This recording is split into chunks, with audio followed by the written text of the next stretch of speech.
మేము ఎప్పుడో పుస్తకాల్లో చదువుకునేదే తప్ప ఇవాళ ప్రత్యక్షంగా తుగ్లక్ అంటే ఎట్లా ఉంటుందో, తుగ్లక్ పరిపాలన ఎట్లుంటుందో ఇవాళ మాకు కనబడతా ఉన్నది. ఒక పిచ్చోడి చేతిలో రాయి మాదిరిగా గెలిచిందేమో ప్రజలకి కేసీఆర్ గారి కంటే ఎక్కువ మేలు చేస్తా అని చెప్పి గెలిచినారు. మరి అధికారంలోకి వచ్చిన తర్వాత 6 గ్యారెంటీలు అటకెక్కించినారు. 420 హామీలు మరి ఏ మూలకు పోయినాయో తెలియదు. కానీ ఇవాళ చేస్తున్నది ఏంది? మొట్టమొదటి పని టీఎస్ను టీజీ అన్నారు. తెలంగాణ తల్లిని తీసేసి కాంగ్రెస్ తల్లిని తీసుకొచ్చి పెట్టినారు.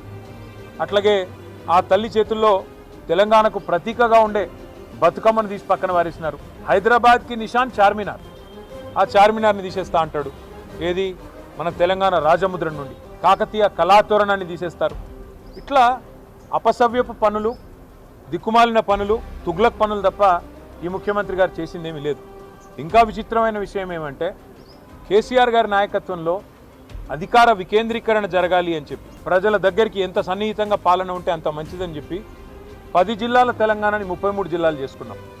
కొత్త రెవెన్యూ డివిజన్లు ఏర్పాటు చేసుకున్నాం.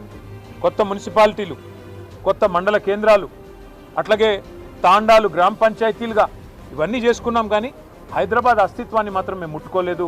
హైదరాబాద్ అస్తిత్వాన్ని దెబ్బతీసే ప్రయత్నం చేయలేదు. ఎందుకంటే జంట నగరాలు అంటే మనం చిన్నప్పటి నుంచి వింటున్న మాట. అట్లాంటిది ఇవాళ ఈ తుగ్లక్ ముఖ్యమంత్రి ఆయన తీసుకున్న ఒక నిర్ణయం వల్ల సికింద్రాబాద్కు ఒక ఐడెంటిటీ అనేది లేకుండా, ఒక అస్తిత్వం అనేది లేకుండా సికింద్రాబాద్ని శాశ్వతంగా చరిత్ర పుటలకి మరి పరిమితం చేసే విధంగా ఈ ముఖ్యమంత్రి, ఈ ప్రభుత్వం తీసుకున్న ఒక నిర్ణయాన్ని వ్యతిరేకిస్తూ శ్రీనివాస్ యాదవ్ గారు చెప్పినట్టుగా కోర్టుకి పోతాం, ప్రజలను కూడా జాగరూకులు చేస్తాం. ఈ తుగ్లక్ సర్కారుకు తప్పకుండా ప్రజాక్షేత్రంలోనే బుద్ధి చెప్తాము.